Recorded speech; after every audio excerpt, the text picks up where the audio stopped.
새로 공무원이 된 사람들 중에 매년 시험 봐서 이제 공무원을 선발하지 않습니까? 근데 1년 안에 그만두는 사람이 거의 9천 명 가까이 된다는 거예요. 그래서 깜짝 놀랐어요.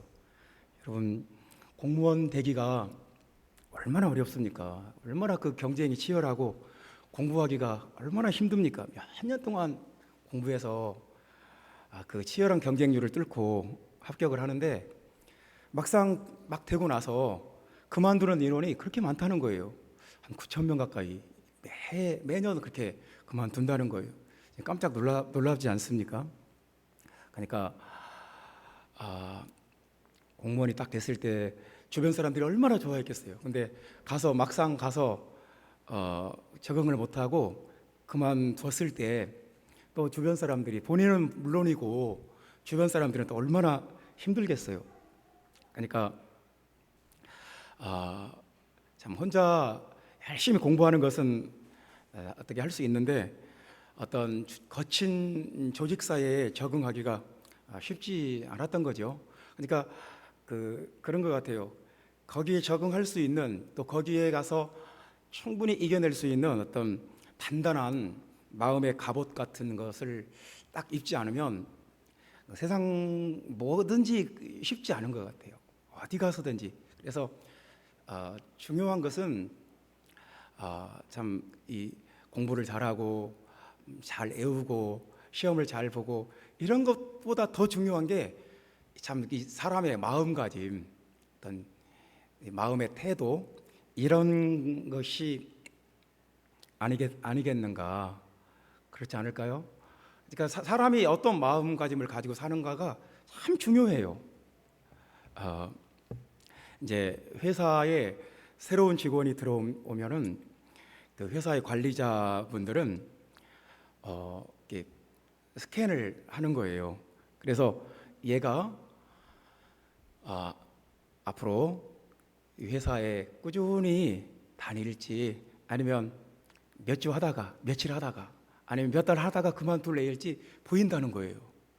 참, 여러분, 그게 가능할까요? 근데 사실은 그렇답니다. 어떤 새로운 직원이 딱 들어오면 그 사람이 하는 그 말이나 행동거지, 작업에 임하는 그 태도 하나하나를 보면 얘는 끝까지 가겠구나 하는 경우도 있고, 얘는 몇 주 아니면 몇 달 하다 그만두겠구나, 그게 보인다는 거예요. 참, 그게 예측이 가능하대요. 근데 사람 마음이 다 드러나기도 하고, 또 다른 사람들이 그것을 파악하고 예측할 수가 있는 것 같아요. 그러니까 뭐 회사를 가든 뭐 결혼을 하든 공무원이 되든 무엇을 하든지 모든 일에 어떤 마음으로, 어떤 마음 태도로, 어떤 정신 자세로 임하는가가 정말 중요한 거예요.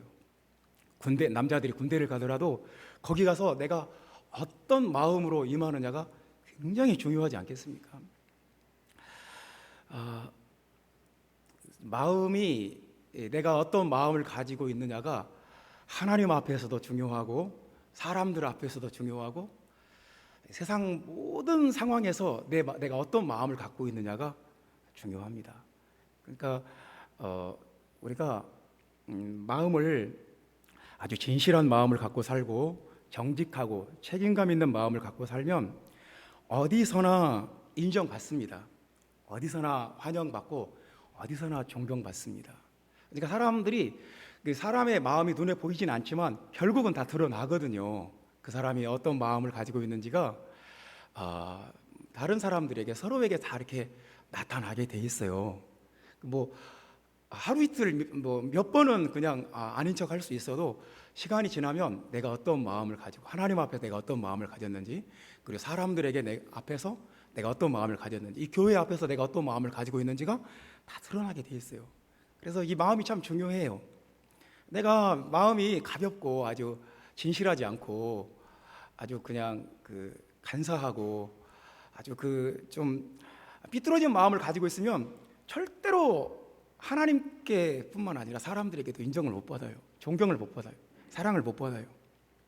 참 오늘 이제 히브리서 10장은 이제 앞에서 신학적인 얘기는 다 했어요. 예수님이 모세보다 뛰어나다, 천사보다 뛰어나다, 예수님의 복음이 모세의 율법보다 훨씬 더 우월하고 탁월하다, 그런 것을 신학적으로 다 논증을 했어요. 그래서 이제 그 히브리서 10장에서는 이제 어떤 얘기가 나오냐면, 그런데 인간의 마음이 중요하다는 거예요. 예수 그리스도께서 우리를 위해서 자기의 피를 흘려서 영원한 제사를 드리고 우리에게 영원한 속죄를 이루어놨다 하더라도 우리 그것을 받아들이는, 그것에 임하는 우리 사람의 마음이 참 중요하다는 거예요. 그래서 22절 우리가 오늘 읽은 본문 말씀에 보면 이제 결국은 이렇게 말씀하잖아요. 참 마음과 온전한 믿음으로 하나님께 나아가자. 이게 결론이에요. 그랬으니까 예수 그리스도께서 이렇게 우리를 위해서 완전한 복음을 주셨고, 이렇게 완전한 영원한 속죄를 우리에게 이루어 놓으셨으니까 이제 그러니까 이제 우리가 어떻게 해야 되겠냐? 참 마음과 아주 그 진실한 마음과 온전한 믿음으로 하나님께 나아가자. 그러니까 이제 이 말이 온전한 믿음에서 나오는 진실된 마음으로 하나님께 나아가자, 그런 뜻입니다. 그러니까 이제 하나님의 그 구원이, 하나님의 목적이 이루어지기 위해서는 이 복음을 받아들이는, 예수님을 믿는, 또 교회에서 신앙생활을 하는 그 사람의 마음이 중요한 거예요. 마음이 잘못되면 아무리 예수님이 우리를 위해서 그 영원한 속죄를 이루어놨어도 그 사람에게 그게 유익이 되질 않아요. 그래서 본문의 말씀에 보면 이제 그 39절 말씀에 보면 두 종류의 사람이 나옵니다. 우리는 뒤로 물러가 멸망할 자가 아니요 오직 영혼을 구원함에 이르는 믿음을 가진 자니라. 두 종류의 사람이 나옵니다. 이제 예수님을 믿고 복음을 믿었는데 어떤 사람은 뒤로 물러가 멸망할 자들이 있었다는 거죠. 뒤로 물러가 이 복음을 배신하고 다시 유대교로 돌아가 버리든지, 복음을 배신하고 세상으로 돌아가 버리든지 뒤로 물러가 멸망할 자들이 있고, 오직 영혼을 구원함에 이르는 믿음을 가진 자니라.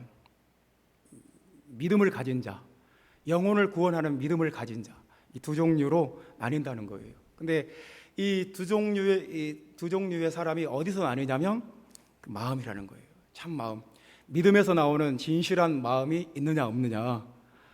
진실한 마음이 없으면 아무리 복음을 들었어도 그것이 그에게 결국 영혼을 구원하는 믿음으로 완성되지 않는다는 거예요.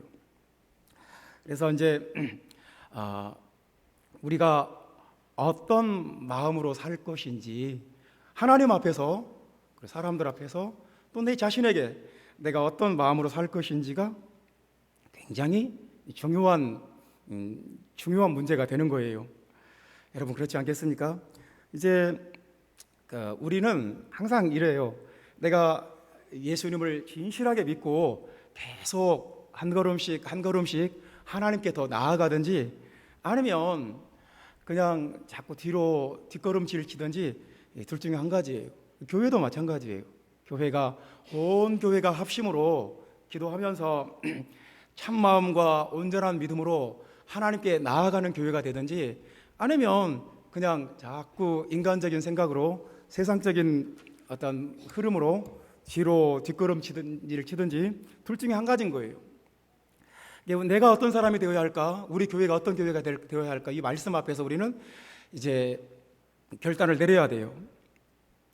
오늘 본문은 우리에게 궁금하지 않습니까? 그러면 온전한 믿음에서 나오는 그 참된 마음은 어떤 마음인가? 어떤 마음이 영혼을 구원하는 함에 이르는 믿음의 마음인가?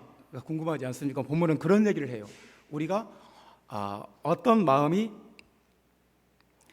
하나님 앞에 참되고 진실한 마음인가, 어떤 마음을 가져야 하는가에 대해서 본문을 우리에게 말씀을 합니다. 32절 말씀, 첫 번째 말씀입니다. 32절 말씀 다 같이 한 목소리로 읽어봅시다. 전날에 너희가 빛을 받은 후에 고난의 큰 싸움을 견디어낸 것을 생각하라. 여기서 이제 중요한 게 고난의 큰 싸움을 견디어낸 것을 생각하라는 것입니다. 고난의 큰 싸움을 견디어낸 것을 생각하라. 그래서 진실한 마음, 참 마음, 또 영혼을 구원함에 이르는 그 믿음을 가진 사람은 어떤 마음이 있느냐? 견디어내는 마음이 있다는 것입니다. 견디어내는 마음.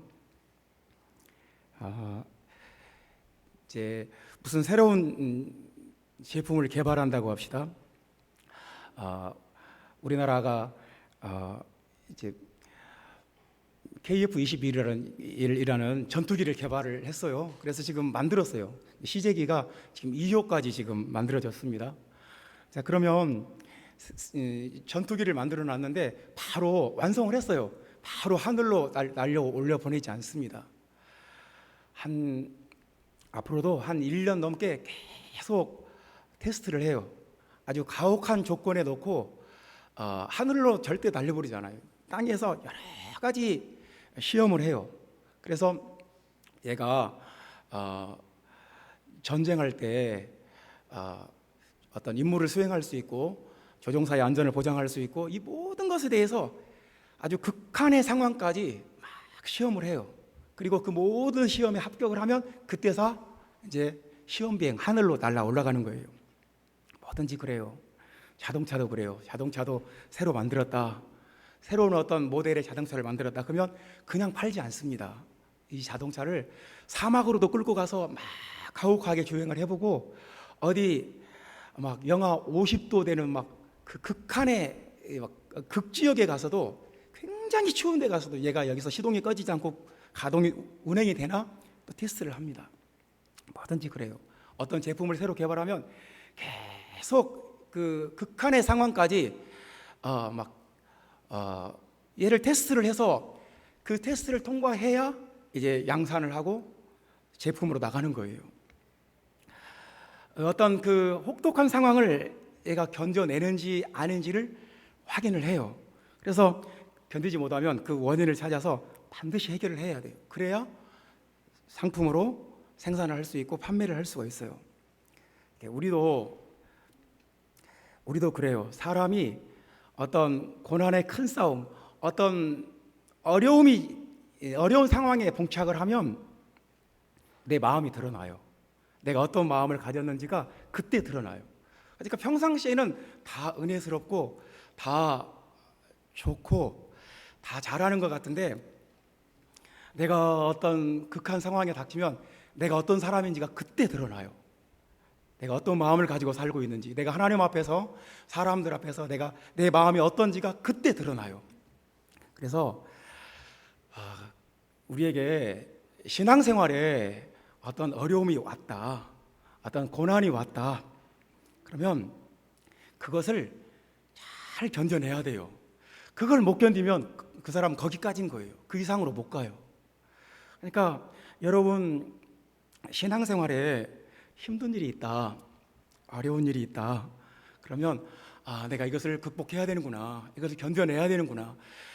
그걸 견디지 못하면 이제 거기서 그분은 이제 거기가 한계인 거예요. 그 이상 못 나가요. 우리가 살다 보면 세상을 살면서 내가 그때 그 상황을 견뎌냈으니까 여기까지 왔구나 하는 게 있어요. 그때 내가 거기서 무릎을 꿇었더라면, 거기서 내가 포기했더라면 내가 절대로 여기까지 못 왔구나. 그때 그 상황을 이겨냈구나.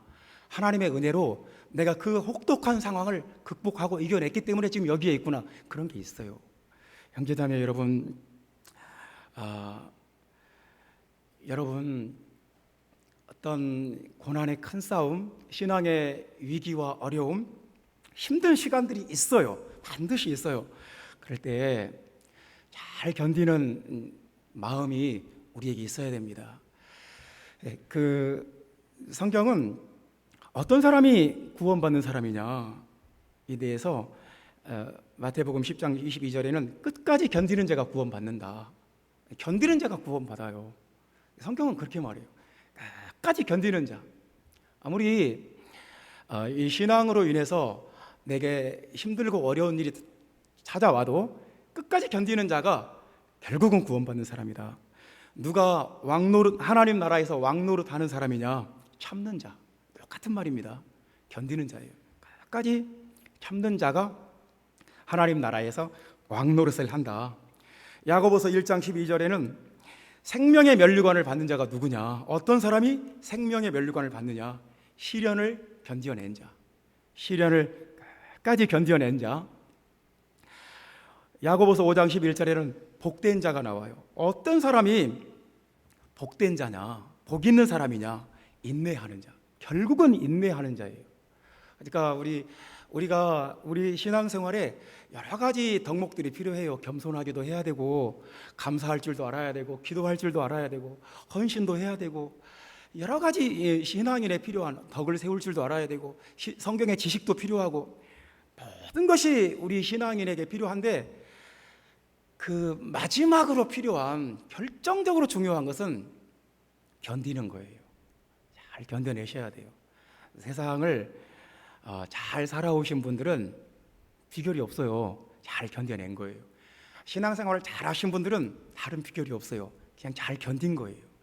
형제자매 여러분, 우리 안에 하나님 앞에 온전한 믿음이 있으면, 진실한 마음이 있으면 고난의 큰 싸움을 견뎌낸다는 거예요. 우리가 견디는 마음이 없다. 그러면 이제 그 진실한 마음이 없으면 견뎌내지를 못하는데, 그런 마음들이 없으면 우리 속에 뭐가 대신하게 되냐면, 본문 27절에 보면 무서운 마음, 이런 말이 있어요. 무서운 마음. 27절 말씀에 오직 무서운 마음으로 심판을 기다리는 것과 대적하는 자를 태울 맹렬한 불만이 있으리라. 무서운 마음이 또 한 번 나오는데요. 31절 말씀에 보면 살아계신 하나님의 손에 빠져 들어가는 것이 무서울진저. 이 무섭다는 말이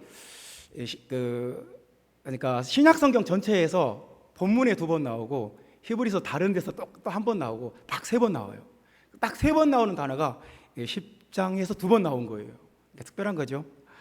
자, 무서운 마음이, 그러니까 내가 하나님 앞에 잘 견디고 진실하고 참된 믿음으로, 온전한 믿음으로 살든지, 아니면 내가 무서운 마음으로 살든지, 둘 중에 한 가지라는 거죠. 하나님을 멀리하고 나는 더 이상 못 견디겠다. 나는 이제 여기서 나는 여기서 이런 거 더 이상 못 참는다. 나는 이제 그래서 이제 그 믿음의 길을 이제 멈춰 섰어요. 그리고 뒤로 물러서 버렸어요. 그러면 우리 마음속에 이제 무서운 마음이 생긴다는 거죠. 하나님을 멀리하고 이제 심판을 기다리는 것과 대적하는 자를 태울 맹렬한 불만이 있으리라. 그러니까 견디는 게 차라리 나아요. 견디고 하나님 앞에 참된 마음을 지키고 온전한 믿음을 유지하는 것이 훨씬 나아요. 내가 그것을 버려버리면 내가 힘들다, 내가 예수 믿는 것이 힘들다, 더 이상 못 견디겠다, 포기해버리고 세상적으로 그냥 편하게 살아야 되겠다. 편한 게 아니에요. 그러면 내 마음속에 무서운 마음이 그것을 대신을 해요. 그래서 성경의 본문에 이렇게 무서운 마음은 소름 끼치게 무서운 마음이에요. 그냥 조금 뭐 두려운 정도가 아니라 아주 정말 자다가도 깜짝 놀라서 깰 만큼 무서운 마음이에요. 내가 이렇게 살다가 결국 지옥 가겠구나. 내가 이렇게 살면 평생 하나님의 축복과 은혜는 못 받는구나. 그것을 자기가 마음으로 아무리 아니다 부정을 한다 할지라도 자기 마음 그 깊은 곳에 하나님이 살아계시고 하나님의 심판이 있고 하나님의 은혜가 없이는 살 수 없다는 것을 본인이 누구보다 잘 알아요. 그것을 억지로 부정하고 있을 뿐이에요. 그러니까 더 두려운 거예요. 형제자매 여러분, 진실한 마음으로 하나님을 찾고 하나님께 나아가든지, 아니면 뒤로 물러서서 세상을 향해 버리든지, 둘 중에 한 가지인데요. 우리가 하나님을 멀리하면 우리 마음속에 무서운 마음이 생긴답니다. 아주 무서운 마음. 정말 그건 이건 뭐 다른 것이 무서운 것은, 이것은 어떻게 방법이 있어요. 그건 무서운 것이 아니다. 내가 얼마든지 마인드 컨트롤을 해서 무섭지 않다 할 수 있는데, 하나님을 떠나서 무서운 것은 방법이 없어요. 하나님을 떠나서 내가 결국 하나님을 배신했고 하나님을 떠났고, 그래서 내 마음속에 찾아온 두려움은, 이 공포는 대책이 없어요. 영원히 그냥 죽을 때까지 두려운 거예요. 형제자매 여러분, 우리가 어떤 마음을 가져야 되겠습니까? 하나님 앞에 잘 견디는 마음이 여러분 안에 있기를 주님의 이름으로 축원합니다. 신앙생활이 그렇게 환상적이진 않아요. 예수 믿는 것이 막 교회 처음 왔을 때는 아름다운 교회 성도들 전부 막 훌륭하고 아주 우아하고 수준 높고, 근데 꼭 그렇지만도 않아요. 그냥 위기가 찾아오고 힘들다, 교회 생활이 이렇게 힘들 줄 몰랐다, 그런 상황들이 있어요. 잘 견뎌야 돼요. 하나님을 진짜로 믿는 사람은 견뎌요. 그때 이 사람의 믿음이 진짜냐 가짜냐가 그때 드러나요. 여러분 안에 견디는 마음이 있기를 주님의 이름으로 축원합니다. 두 번째 말씀입니다. 우리가 하나님을 찾는 마음을 갖는다면, 우리가 영혼을 구원하는 데 이르는 믿음을 가졌다면, 우리가 참되고 온전한 믿음을 가졌다면, 우리 마음속에 어떤 것이 있어야 되냐면, 35절 말씀 다 같이 읽어봅시다. 35절 말씀. 그러므로 너희 담대함을 버리지 말라.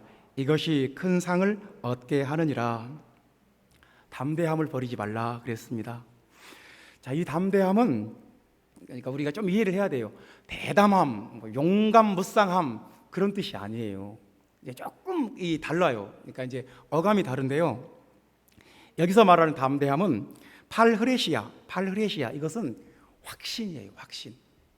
그러니까 예수를 믿는 것에 대한 확신. 나는 예수 믿는 것을 확신한다.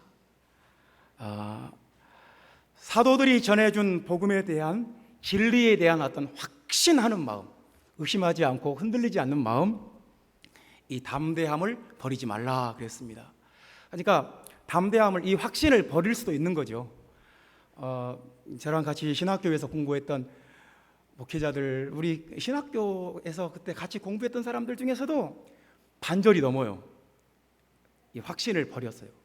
이 복음에 대한 확신, 이 진리에 대한 확신을 버렸어요. 그리고 그냥 다른 교단으로 막 많이 갔어요. 다른 어떤 신앙을, 그냥 확신을 그렇게 쉽게 버려버리더라고요. 참, 나는 그게 참 위험하고 무서운 일이다.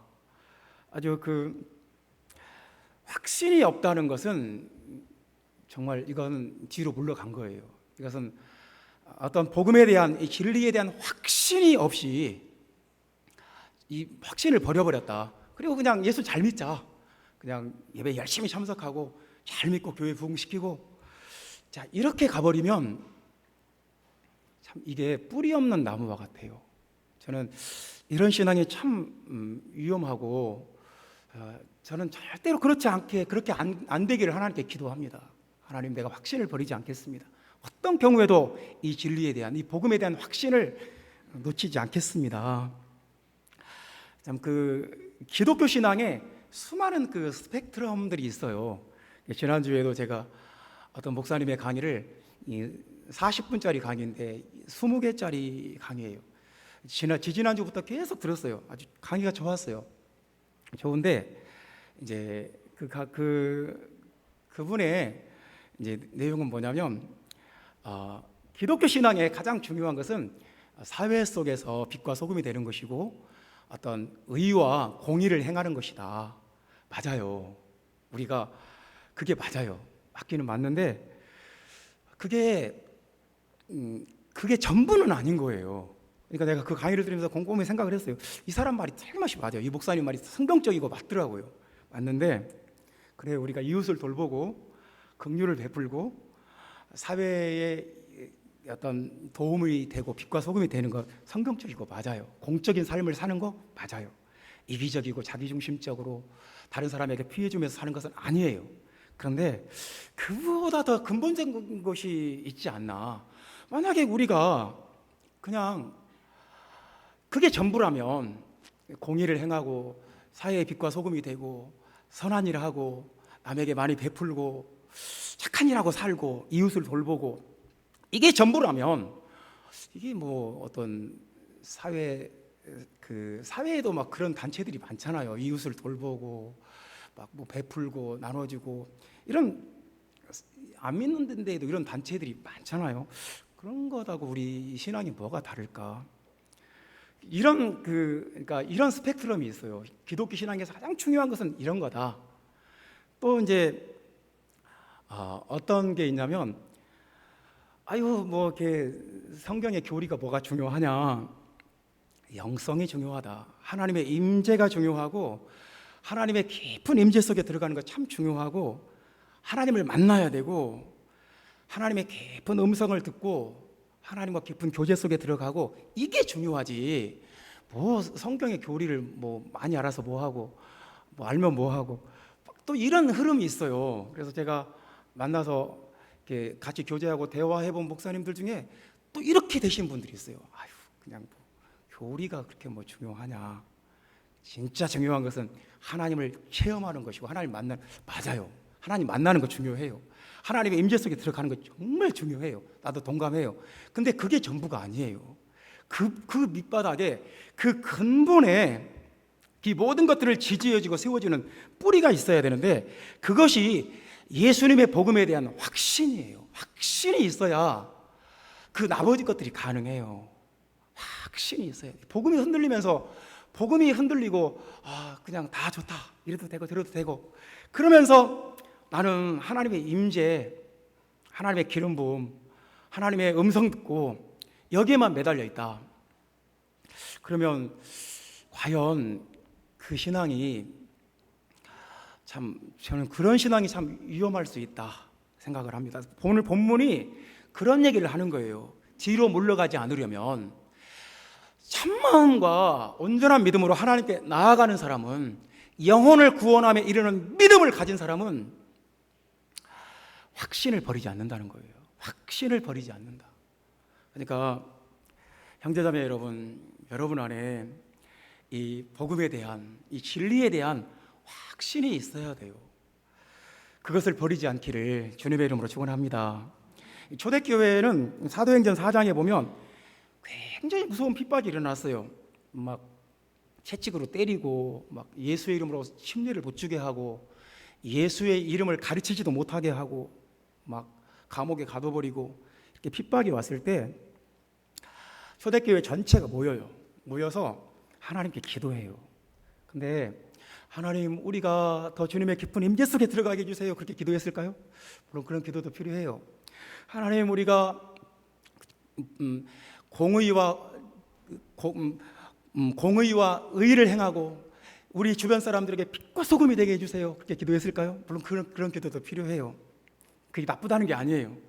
초대교회가 기도한 내용이 사도행전 4장에 자세히 나와요. 그들이 기도한 제목이 뭐냐면, 하나님, 우리에게 확신을 주시옵소서. 우리에게 담대함을, 이 복음을 전할 수 있는 담대함을 주시옵소서. 그 담대함이 확신이에요. 하나님, 우리에게 이 복음에서 생명의 예비 온다 하더라도 흔들리지 않는 그 확신을, 그래서 담대하게 전할 수 있는 그 확신을 우리에게 주시옵소서. 확신을 주시라고 기도했어요. 그랬더니 성령이 역사했어요. 그들이 마음에 확신을 얻어서 복음을 담대하게 확신 있게 전했다고 이렇게 말씀을 해요. 그러니까 이 확신이라는 단어가 사도행전 4장에서 굉장히 많이 강조되고 중요해요. 초대교회는 하나님 앞에 지금보다 더 성령 충만받게 해주세요. 그 기도 이전에, 우리가 세상에 빛과 소금이 되게 해주세요. 그 기도 이전에 확신을 갖게 해주라고. 왜냐하면 교회가 존립의 위기 가운데 처했거든요. 이 교회가 지금, 이 초대교회가 죽느냐 사느냐 상황에서 하나님 앞에 근본적인 것을 구했어요. 그 뿌리를 구했어요. 그게 뭐냐면 확신을 주시옵소서. 이 확신을 가지고 이 복음 전하게 해주시라고 기도했습니다. 우리가 복음에 대한 확신이 없으면 결국은 드러나요. 사람이 그냥 같이 신학교를 다녔어도, 같이 이렇게 어울려서 신앙생활을 해도 이 복음에 대한 깊은 확신이 없으면 결국은 복음을 부정하고, 뭐 그냥 뭐 침례교로 가버리고 뭐 장로교로 가버리고 막 그랬어요. 그 배교하는 자리에 들어가는 거죠. 저는 그게 굉장히 무섭다고 생각해요. 아주 무서운 결과예요. 확신이 없으면 이제 결국은 28절 말씀에 보면 모세의 법을 폐한 자도 두세 증인으로 말미암아 불쌍히 여김을 받지 못하고 죽었거든. 아니, 모세의 율법을 배신한 사람도, 모세의 율법을 배신하고 우상 숭배한 사람도 죽었는데, 하물며 이 복음을, 예수 그리스도의 복음을 배신한 사람이, 예수 그리스도의 복음을 배신하고 버린 사람이 당연히 받을 형벌은 얼마나 더 무겁겠느냐, 좀 생각을 해봐라. 29절에 이렇게 말씀하지 않습니까? 복음을 배신하는 것은 참 무서운 거예요. 얼마나 그 형벌이 무섭겠느냐. 그리고 30절 말씀에 보면 심판받는다는 말씀도 나오고요. 31절에 보면 확신이 없어서 복음을 배신하는 사람들은 살아계신 하나님의 손에 빠져 들어가는 것이 무서울진저, 이 하나님의 심판의 손에 빠져 들어가는 것이 무섭다는 거예요. 하나님께서 사랑의 하나님이시고 은혜의 하나님이시고 자비의 하나님이시지만 한번 하나님 앞에 심판의 대상이 되면 무섭다는 거예요. 그러니까 우리가 이거예요. 복음에 대한 확신을 가지고 살든지 아니면 무서운 마음 가지고 살든지, 나는 이 복음을 배신했구나, 나는 이 복음을 떠났구나, 이런 어떤 그 자괴감이나 또 나는 하나님께 결국은 심판받겠구나 하는 이 무서운 형벌에 대한 두려움 속에 살든지 둘 중에 한 가지인 거예요. 형제자매 여러분 마음속에 어떤 것이 있는 게 낫겠습니까? 복음에 대한 확신이 저와 여러분 안에 있게 되기를 예수님의 이름으로 축원합니다. 세 번째 말씀입니다. 하나님 앞에 참된 마음을 가진 사람은 어떤 사람인가? 온전한 믿음, 영혼을 구원함에 이르는 믿음을 가진 사람은 어떤 마음을 가진 사람인가? 세 번째 말씀입니다. 36절 말씀 다 같이 읽어봅시다. 너희에게 인내가 필요함은 너희가 하나님의 뜻을 행한 후에 약속하신 것을 받기 위함이라. 아멘. 인내가 필요하다고 말씀합니다. 인내. 여러분이 좀 헷갈릴 거예요. 아니, 앞에서 견디어낸 것, 그게 인내가 아니고 뭐냐? 좀 달라요. 그러니까 여기서 인내는 이제 앞에서 견디어낸 것, 우리가 참고 견디고 인내하고 비슷한 말이잖아요. 근데 여기서 인내한다는 말은 조금 이 어감이 달라요. 그러니까 중복된 말씀이 아니고요. 이 인내한다는 것은 계속 어떤 그 자리를 유지하는 거예요. 그 자기 자리를 지키는 거예요. 그러니까 변함이 없는 거예요. 에베소서에 보면 변함없이 예수 그리스도를 사랑하는 자에게 축복이 있을지어다, 그렇게 말씀하지 않습니까? 변함없는 거, 사람이 한결같은 거, 항상 그 자리에 있는 거, 이게 여기서 말하는 인내예요. 그러니까 첫 번째 나왔던 그 견디어낸다는 것은 고난의 큰 싸움이, 폭풍이 휘몰아쳐 왔을 때 끝까지 버텨내는 거, 버티는 힘이고, 여기서 인내는 끝까지 가는 거예요. 그러니까 예를 들면 낙타가 그 등에 짊어지는 짐이 한 120kg 정도 된다고 합니다.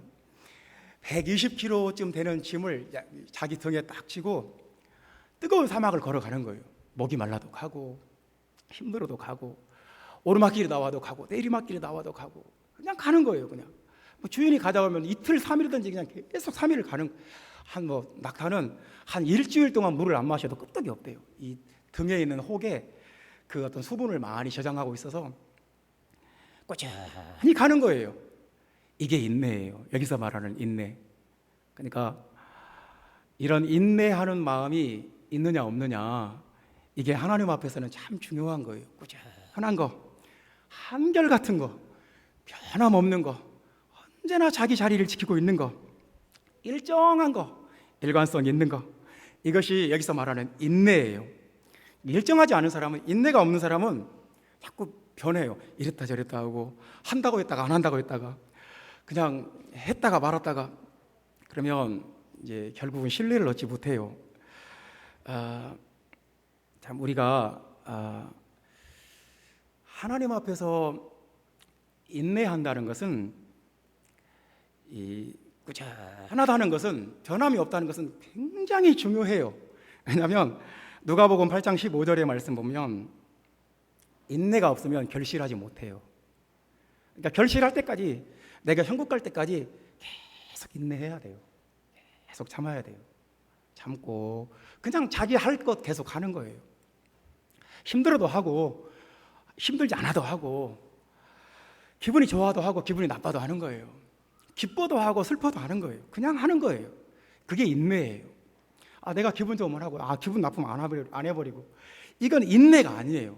인내가 없으면 그 사람은 결실할 수가 없어요. 누가복음 21장 19절 말씀에 보면 인내가 없는 사람은 영혼을 잃어버린대요. 너희 인내로 너희 영혼을 얻으리라 그랬어요. 인내가 부족하면 영혼을 잃어버린다.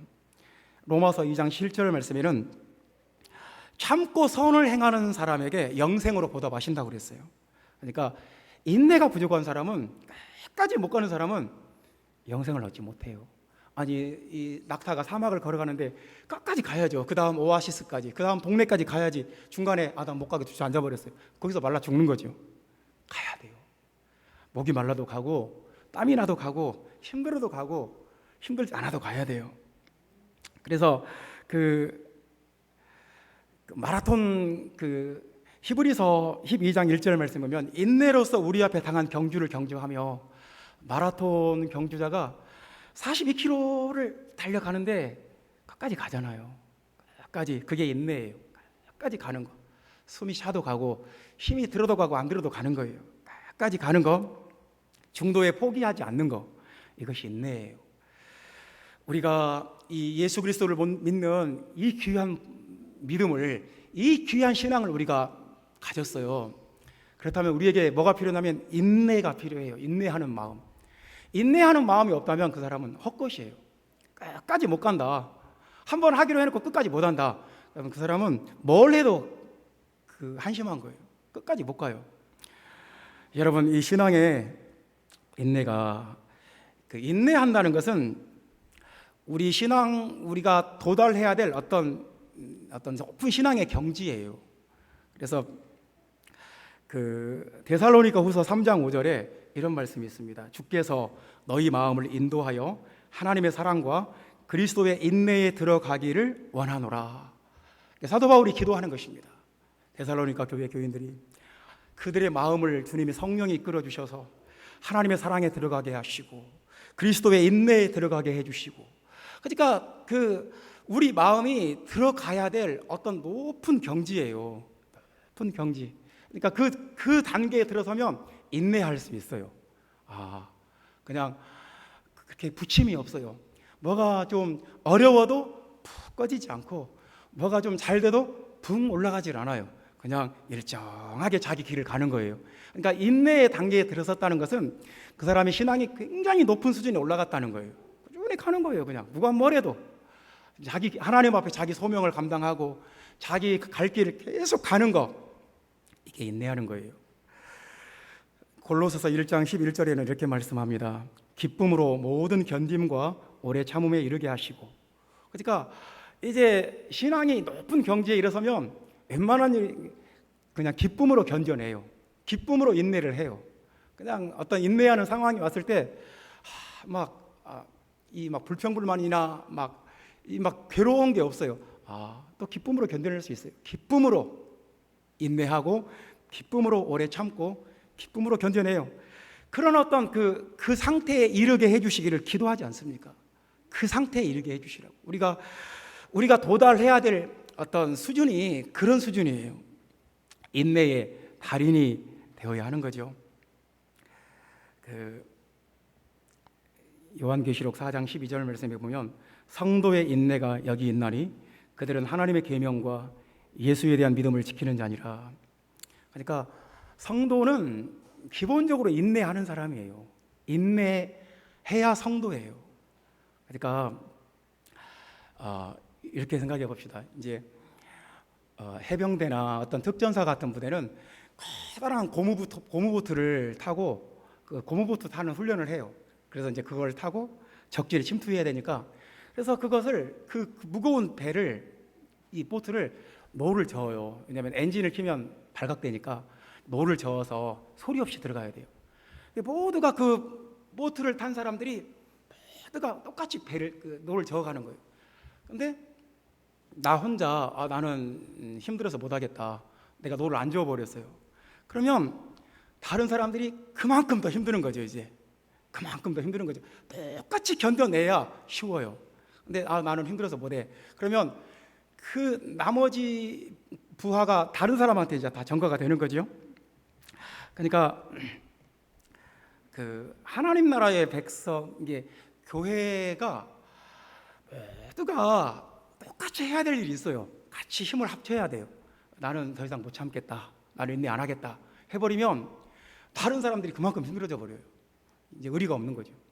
우리가 사도 요한은 자기를 소개할 때 요한계시록 1장 9절에 자기를 소개할 때 이렇게 말합니다. 나는 성도들의 환난과 참음에 인내에 동참하는 자다. 동참하는 자다. 그러니까 그 어떤 인내해야 될 상황에서 그냥 자기만 쏙 빠져나가는 것은 이제 아닌 거예요. 같은 환난과 인내에 동참하는 자다. 동참해야 돼요. 같이 기도하고 같이 하나님의 뜻을 이루어 나가고. 그러니까 신앙생활이 예수 믿으면 좋을 줄 알았더니 이렇게 힘드냐, 그런 말 하면 안 돼요. 왜냐하면 원래 그런 거예요. 인내하는 거예요. 신앙의 본질이 인내하는 거예요. 그냥 끝까지 내 자리 지키고 내 할 일 하고 내 소명 감당하고 내 사명 감당하고, 누가 그것을 알아주든 알아주지 않든, 누가 인정하든 인정하지 않든 상관없어요. 하나님 앞에서 하는 거예요.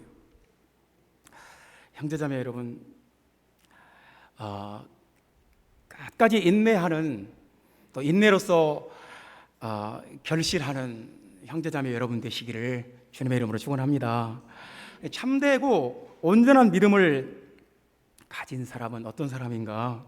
영혼을 구원하는 이름에 이르는 믿음을 가진 사람은 어떤 사람인가? 첫 번째, 견뎌낸다. 두 번째, 확신을 버리지 않는다. 세 번째, 인내한다. 인내가 필요하다는 것입니다. 여러분 안에, 저와 여러분 안에 이 참된 마음, 온전한 믿음, 이 진실한 마음이 있기를 예수님의 이름으로 축원합니다. 기도하겠습니다. 주 예수님,